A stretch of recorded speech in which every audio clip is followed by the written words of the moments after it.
सूरज भगवान रोज उठते और जग में प्रकाश देने चले जाते।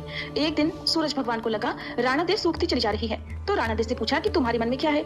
राणा देव बोली, मेरे मन में खीर खांड के भोजन की इच्छा है। सूरज भगवान ने कहा, मांगा भी तो क्या मांगा, ये तो हम रोज ही खाते हैं। राणा देव बोली, भगवान आप खीर खांड के भोजन चीमते हो, मैं तो खट्टी राब चीमती हूँ। भगवान बोले, राणा देव तुम झूठ बोलती हो, एक जैसा भोजन मेरी माँ हमको देती है। तब राणा देव बोली, सुबह आप मेरी थाली लेना, मुझे अपनी थाली देना। दूसरे दिन चीमते समय भगवान ने पानी के गिलास को टक्कर देकर गिरा दिया। तब माताजी बोली, तुम मत उठो, मैं दूसरा गिलास भर देती हूँ। माताजी गई, इतने में ही भगवान ने थालियां आपस में बदल ली। राणा देव ने तो जल्दी ही खीर खांड का भोजन कर लिया, पर सूरज भगवान को खट्टी राब भाई नहीं और वह थाली लेकर बैठे रहे। माताजी ने देखा तो बोली, आज इतनी देर क्यों लगा दी। भगवान बोले, माताजी आज तो खीर खांड खट्टी लग रही है। माताजी ने देखा तो पूछा, राणा देव की थाली आपने क्यों ली। भगवान बोले, माँ हमारे घर में तो केवल 3 ही प्राणी हैं, उसमें भी इतनी भेदभाव। मैं नियम पालन करने वाला और मेरे ही घर में ऐसा भेदभाव होता है, तो फिर दुनिया में क्या होता होगा। घर में सबका एक जैसा खाना बनाओ। वहाँ से सूरज भगवान कुम्हार के घर गए और बोले, 2 पेट की हांडी किस कुम्हार ने बनाई है।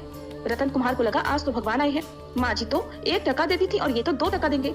तब कुम्हार बोला, मैंने बनाई भगवान। भगवान बोले, आज के बाद 2 पेट हांडी के बनाए तो तेरे सहस्त्र पेट कर दूंगा। कुम्हार ने सुना तो बोला, भगवान लेकिन मेरा तो 1 पेट ही भरना मुश्किल है, अगर हजारों पेट हो गए तो मैं क्या करूंगा, मैं अब 2 पेट की हांडी नहीं बनाऊंगा। इस तरह सूरज भगवान ने 2 भात मिटाई। सभी प्रेम से बोलिए सूरज भगवान की जय।